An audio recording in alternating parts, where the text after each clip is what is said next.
Hello again, watch friends. Welcome back. The journey of a watch collector is often not along a straight and narrow path. Often there are diversions, roadblocks, side trips, and many other potentially derailing events that can interfere with a particular watch collecting goal. A few months ago, I did a video on what I thought my next watch would be. I had narrowed down the universe to 7 or 8 particular watches and discussed how each might or might not fit into my current collection, or perhaps more importantly, my planned future collection. I won't rehash the details here, but I'll put a link to the video above. Then, more recently, I did a video that reviewed, from my perspective, the many variants of the watch I chose as my next piece. There's a link to that video above as well. Specifically, I chose the Zenith 1969 chronograph in 38mm as my next piece and narrowed it down to either the blue dial or the light gray dial version. My next step was to visit an authorized dealer and re-examine these two possible choices, try them on, and see which one would be the best for me. Then something else caught my eye. A Parmigiani Fleurier Kalpa Grande ACA. This is a tonneau-shaped watch with a lighthearted, in my opinion, Art Deco style black dial. I don't currently have a tonneau-shaped watch, which is actually a shape resembling a barrel in profile. The ACA is simply French for steel. So this is a stainless steel barrel-shaped watch. But before I preview it, a little about Michael Parmigiani. Michael Parmigiani started off as a restorer of vintage and historic timepieces. This was in the 1970s, during the Swiss quartz crisis, where Japanese quartz movements were flooding the market at much lower prices than traditional Swiss watches and with much higher accuracy than mechanical movements in those Swiss watches. So despite the Swiss watch industry losing tens of thousands of jobs, Parmigiani, fresh out of watchmaking school in 1976, decides to pursue the path of traditional watchmaking. In addition to his primary focus on restoration, on a sideline, he also manufactures unique pieces for collectors, giving a free rein to his mastery of mechanical complications. His company, Mesure et Art du Temps, that's my poor attempt at French pronunciation, is a small but prolific workshop. In 1980, Michael Parmigiani had the great fortune of meeting the Sandoz family, which was a pivotal moment in his career and what is probably the single business event that has made Parmigiani Fleurier what it is today. The Sandoz family is heir to the Sandoz Pharmaceutical Group, known today as Novartis, and holder of one of the most impressive collections of pocket watches and automatons in Switzerland. The collection Edouard Marcel Sandoz. The Sandoz family was seeking someone to curate, restore, and manage their family collection, housed in a museum in Le Lac, Switzerland, and to succeed the soon-to-be retiring current curator, Ephraim Jobin. Mr. Jobin made the introduction of Parmigiani to the family, and they soon learned to trust him with their valuable collection. In fact, one of the family heads encouraged Parmigiani to create his own brand, with the full backing of the family foundation. This indeed is what happened in 1996. The Parmigiani Fleurier brand was born. Fleurier is the part of Switzerland in which the company is based. The Sandoz Family Foundation decided that in order to create an authentic brand, they needed not only to conceive movements but also manufacture them, and all the small parts in the quality and workmanship they had envisioned. The verticalization of the production has encompassed component, case and dial manufacturers, and includes the design and manufacture of their own escapements. As a result, Parmigiani Fleurier has full control over the realization of each component, in other words, complete independence. In fact, the brand is constrained only by what is mechanically feasible.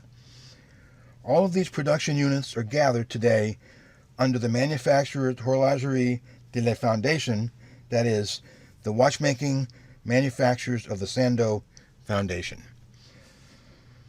Since its founding in 1996, the Parmigiani brand has created more than 30 calibers of its own, some of them extremely complex, and their creations range from lavishly decorated table clocks equipped with unique technological calendars to wristwatches that combine precious materials with exquisite hand craftsmanship. Parmigiani Fleurier has come to hold a high level of credibility in just a few years. 6 collections, 27 calibers, all developed in-house, including 4 world firsts, even makes movement components for some of the most high-end brands, something you rarely, if ever, hear of. So, back to the Parmigiani Fleurier Kalpa Grande Acier. So, here is the Parmigiani Kalpa Grande, or Grande, in the flesh. The first thing to notice is, as I mentioned, it's a tonneau shape case, and if you look at it either in profile or maybe head on, you can sort of see that barrel shape, which gives it its name. Kind of like a wine barrel or whiskey barrel kind of thing. Might take a little bit of imagination, but that's what it is. The second thing you notice when you look at this watch in hand is that it's sort of a sporty, I guess I would call it a sporty dress watch. I mean, it's with the black dial and the stainless steel case, that's kind of a sporty thing, but the way that the numerals, the 3, 9, and 12 numerals are there, and the calendar at the bottom, if you can get a, there we go. It's almost a playful effect. It's kind of Art Deco-ish, kind of playful, yet still a little bit dressy. So it's got a lot going on the dial. Now, I bought this watch off of a seller on Chrono24. I had not seen it in person, and I was a little bit concerned about the dimensions, because, as I mentioned, I don't have a tonneau-shaped watch. This was going to be my first of that style in my collection. So, fortunately, the seller did include dimensions in the ad online. And even though I hadn't seen the watch in person, the dimensions he provided, I was able to sort of get a feel for it. So if we look at the width of the watch here using these calibers, you see that we have just about 34 width. And if we look at a lug-to-lug distance, which is from one tear-shaped lug to the other, that is 46 millimeters. So it is 34 wide by 46 tall. And on the wrist, I have to tell you, as you can see, it really is just right. I mean, it's not too small, it's not too big, it's really a Goldilocks size as far as I'm concerned. By the way, if you don't have one of these digital calipers. I picked this one up, I think, for about $10 at an auto parts store. It's got plastic pinchers here, so it's not going to mar the finish of a nice watch. You can measure outside dimensions like I just did, like this. You can use the top pinchers to measure inside dimensions, and you can see the strap width is 21 here, just about. So, and of course the digital readout makes it a lot easier to see the measurement that you're doing. And this can do either inches or millimeters. So anyway, I highly recommend getting one of these calipers. Spend the $10, make sure it's digital, and it'll be very helpful. So back to the Kalpa. So you can see that the black dial is really quite, let's see how close I can get. I think you've seen some of the pictures I provided. The finishing on this dial is just fantastic. You can see that it really is a well done watch. It's got some lume on the hands and the hour markers. Not very bright, not very effective. The calendar function at the bottom, right down here, is really handy. So I obviously chose the black dial for some of the reasons I mentioned. The fact that it's a little bit sporty, but also can be somewhat dressy. One of my friends, Richard, has a lovely lavender dial version of the Parmigiani Kalpa. What a gorgeous watch that is. And my friend Bill has a robin's egg blue version of the Kalpa. Another stunning, gorgeous dial. As much as I like both the lavender and the blue, they're a little bit too dressy for my style, my taste, and that's why I chose the black. There's also an orange dial version of the Kalpa. Actually, it's a special edition, limited to, I think, 100 pieces. That's as I speak in the middle of February. That's available on Chrono 24. So a lot of different variations, different colored dials, all the same watch.